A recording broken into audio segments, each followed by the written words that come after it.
Hey everybody, and welcome back to the board meeting. Today I'm going to be just doing a solo playthrough of the game Sprawlopolis. This is just a wallet size game.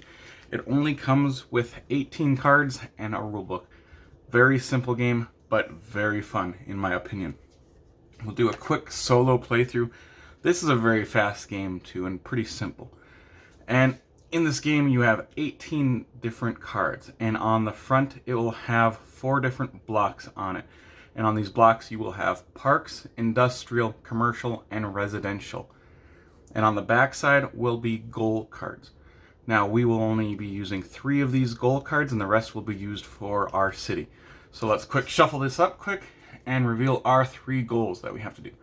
So our first goal is the strip, and so we'll get 1 point for every commercial block in any one row or column of your choice. You may only score for one row or a column. So that'll be one of our scoring conditions. Our second will be master planned.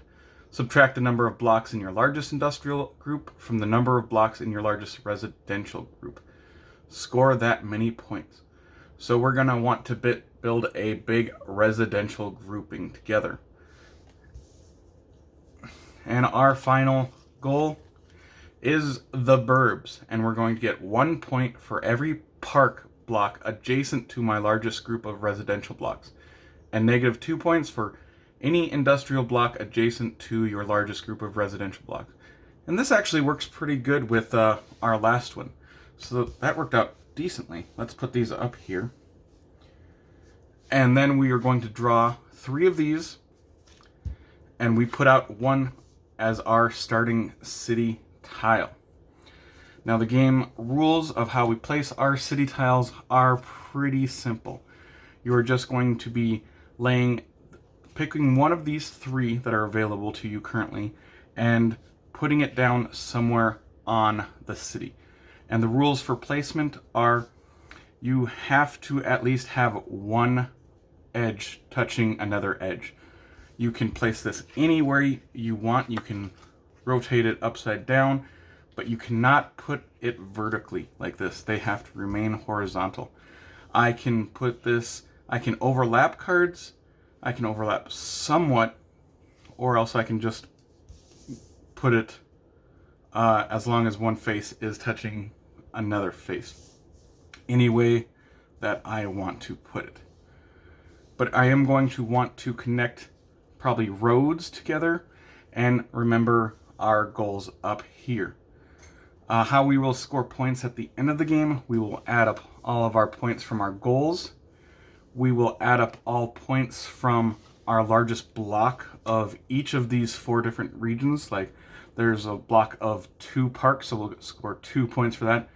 2 points for our largest residential, 1 point for commercial, 1 point for industrial. And then we will get negative points for every unique road that is in our city. So we kind of want to make sure we don't make a ton of roads.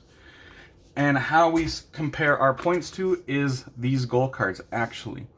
So we need to exceed the total of all of these goal cards, which you see in the top left, they have the number that we want to get. So we got 16. We have to beat 24 points. We have to at least match it in order to win. And so let's just get started. I usually don't win this game, but we'll see how today goes. So we want to get large rows or columns with blues, or get large residential groups. Let's concentrate on the residential. We want to make a big residential group. So we pick 1 tile, we lay it down in our city, and we have 2, so we draw a 3rd one back into our hand. And I won't try to master plan this, I'll just try to make this a pretty quick one. So, what should we do? Let's just continue trying to build up a large residential area.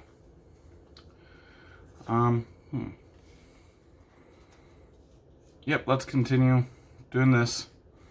We want a big residential area, and we want parks beside it. We do not want these industrial parks beside it, though. Draw a card. Let's just keep going. We're really concentrating on that, the master planned one, where we want a large residential area.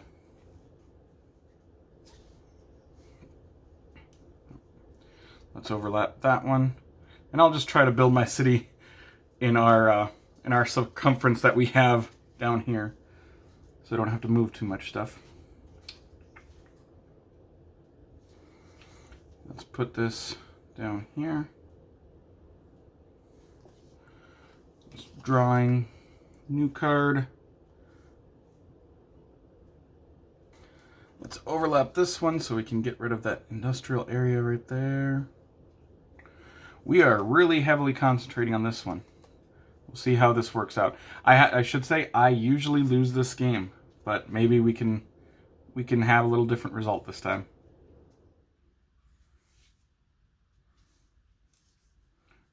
This over there. So we got lots of parks next to it. We just have to make sure at the end we don't have these industrial areas next to this residential. So we want to cover those up.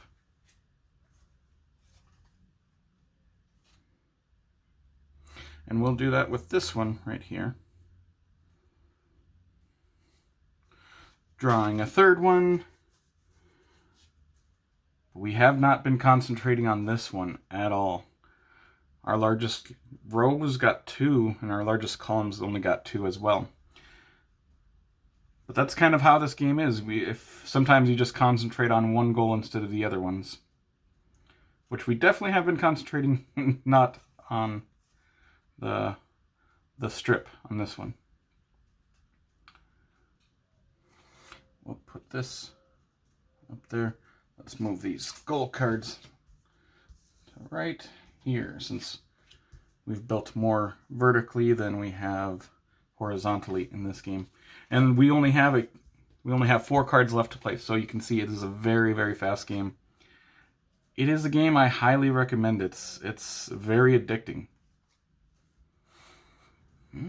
Let's that over here and draw our last card, so we only have 3 left to place. Let's get one in there. I'll add to our largest commercial area and add more to our residential large block. We have a huge block of residential now. We should want to try and get rid of this industrial block and this industrial block so we don't get negative points, because they're adjacent to our largest residential. Yeah, let's just do this. So we'll overlap the park, overlap that industrial to make another residential area, so making that even bigger. Yeah, let's just put this up here. I don't know. That didn't really have a good place. And like I said, I'm not very good at this game, but we'll see how we did. So, first thing we do is we add up all of our largest blocks of each type. So first, we'll look at our big one, which is the residential, of course. So we have 1, 2, 3, 4, 5, 6, 7, 8, 9, 10, 11, 12. So we get 12 points for that. Our largest park area, I believe, is just this 4. Get 4 points for that. Our largest commercial, I think, is this 3. It's the same over there, so we only get that 3. And our largest industrial, I believe, is just 1, which is fine. So we add these together. So we got 16, 19. We have 20 points. But now we get negative points for every unique road that is on this city. So we'll start from the left.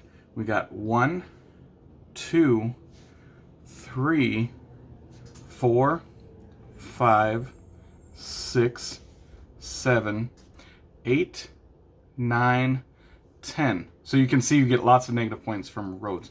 But we still have 10 points right now before we even count our other points. So that's pretty good. And remember, we are trying to get 24 total points.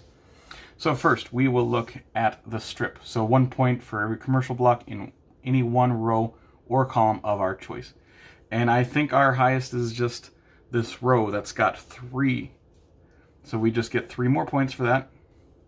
Then we will look at are burbs, and that's kind of one of them that we concentrated on in this one quite a bit. So our largest residential, which is obviously this, and we get 1 more point for every park that is adjacent to it, and -2 points for every industrial square that's next to it.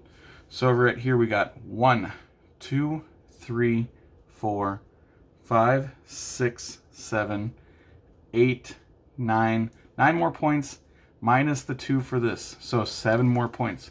That's pretty good. So we're sitting at 20 points before we even get to our last one. I think we got this one.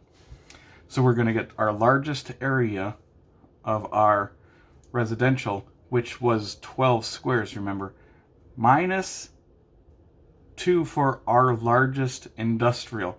Which, remember, we kept those small, so we only have, our largest industrial is just the 1.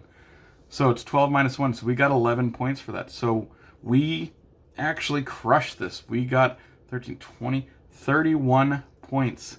And remember, we needed that 24 points. We got 31. We exceeded it by quite a bit. So that's one of the few times that I actually won here. But you can tell the goal cards really play a big part in this. These two really kind of were cohesive together, so that always really helps with making this game a little bit easier. But that is Sprawlopolis. It's very fun, very simple. I highly suggest it, and hopefully this playthrough kind of helps you get through your first game. I hope you have a wonderful day, and take care, everyone.